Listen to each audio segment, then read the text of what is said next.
Venus. My name is Ida. I'm a nurse practitioner student of United States University based in San Diego, California.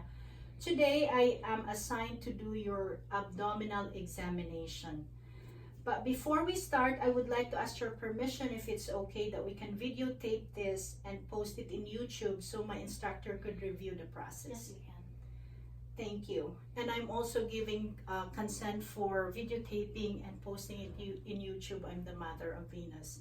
But before we start, also, I would like to ask you that if you have any questions, if there is pain or discomfort, to let me know, please. Okay? So before we start, can you state your name and date of birth, please? I'm Venus Bernardo. I was born November 28, 2006. Okay, the next thing I need you to do is if you could lay on your back, okay, and be comfortable, please, okay? So then I'm going to drape your tummy or your abdominal area by raising your shirt up to the nipple line. Okay, and then pull this down a little bit. Are you okay? Yeah. All right. So the first thing of the examination of the abdomen is inspection. So this is where I'm going to look at the color of the skin. If there is any yellowish discoloration or jaundice, or there is ecchymosis or purplish discoloration, I have to check for the contour, whether it's rounded or protuberant. Check for symmetry. I have to check if there is any rashes or if there any scar, wherein you have a scar on your right mid-abdominal area, which is an oblique scar. And also I have to check for any pulses, distended veins, and also if there is an obvious or visible peristaltic movement. But before we proceed, I just want to measure your, so it's 12 centimeter. All right, so the next thing I'm going to do is check your sclera. So if you can look upward. All right, the sclera is normally white in color, so there's no yellowish discoloration. The conjunctiva is pinkish. There's no jaundice. I just want to check your skin as well. All right, there's no yellowish discoloration of all your extremities. The next part of the examination is auscultation. So with auscultation, what I'm going to do is use my stethoscope and I'm gonna listen to your bowel sounds, okay? Normally there is 5 to 35 in 1 minute of what we call clicks and gurgling sounds. And we are advised to listen for at least 5 minutes when we're listening to the bowel sounds. And the direction should be from the right lower quadrant, right upper quadrant, left upper quadrant, then go to the left lower quadrant to follow the peristaltic movement.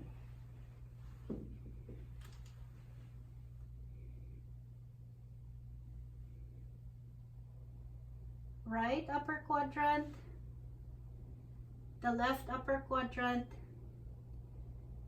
and the left lower quadrant. Next is I'm going to listen to or auscultate the aorta, which is above the umbilicus and just below the epigastric area. I'm going to listen if there's any bruit sound. Next is with the use of my bell, I'm going to listen to the renal artery on the right. Again, there's no bruit sound. Renal artery on the left. There's no bruit sound. Right iliac artery. No bruit sound. Left iliac artery. There's no bruit sound. The left femoral artery. The right femoral artery and the left femoral artery, there's no bruit sound. So normally during the examination, I would definitely listen directly to the femoral arteries, but for privacy reason, I did not, have the shorts down. So the next part of the examination is percussion. So with percussion, I'm using the my third finger of my non-dominant hand and the third finger of my dominant hand to elicit sounds through tapping. Okay, so I'm going to tap from the right lower quadrant going up to right upper quadrant. So I'm percussing the right lower quadrant and then going up to right upper quadrant. Then from the left upper quadrant, going down to the left lower quadrant. Then I'm going to percuss for the liver dullness, wherein I'm going to measure for the liver margin. So from the umbilical line, lateral of the umbilical area by the mid-clavicular line, I'm going to percuss upwards until I hear the first dull sound. So normally the abdominal area is tympanic because it is air-filled. But with the presence of mass or the percussing in the liver area, or when there's the bladder is distended or full of urine, it will cause some dull sound. So from the mid-clavicular area, lateral of the umbilicus, I'm going to percuss.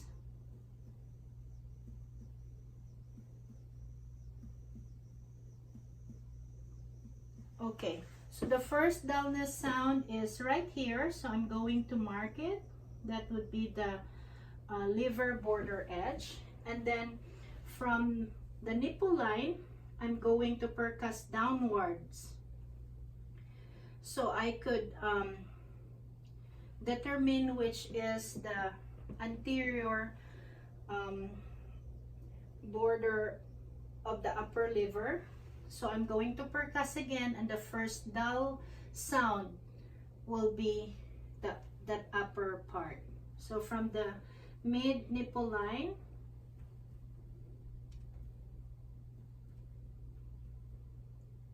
okay, so that's the first dull sound there. I'm going to mark it, and then I'm going to measure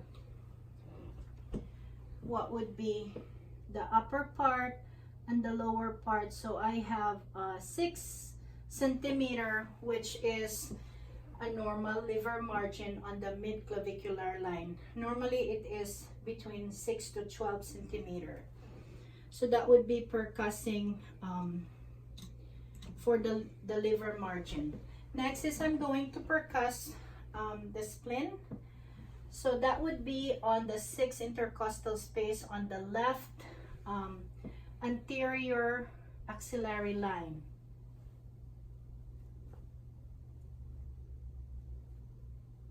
Okay, so I hear the first dullness on this side. So that would be the edge of the spleen. Next is I'm going to percuss your bladder, which is above your symphysis pubis. Okay, so I'm just gonna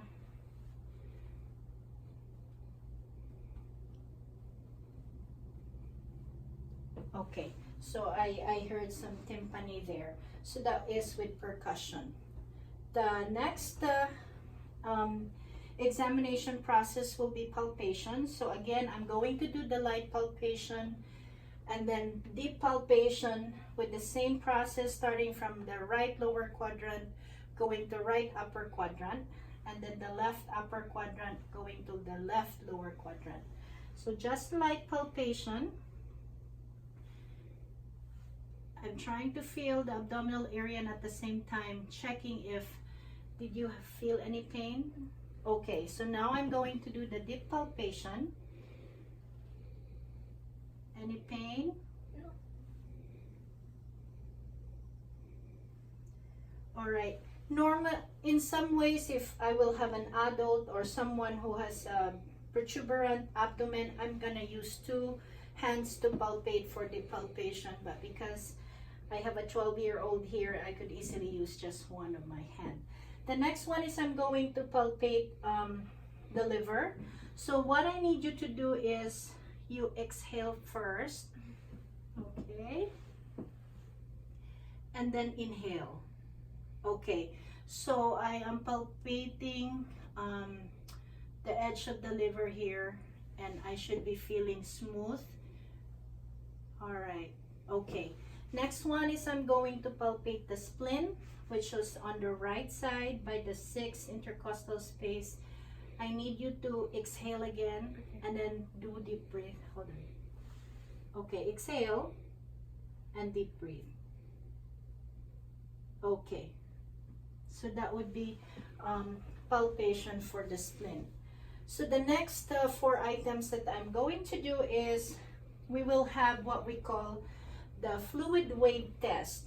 So with the fluid wave test, it's either I could ask Venus to put her hand's edge, it's on the middle of the abdomen, and then, or if I have some assistant with me, I could ask that person to put the edge of her hand on the mid abdominal area, and then one of my hand would be on the flank area and the other would be here, and I will tap it, and if there's ascites, I could feel the impulse of the fluid. That is testing for fluid wave test.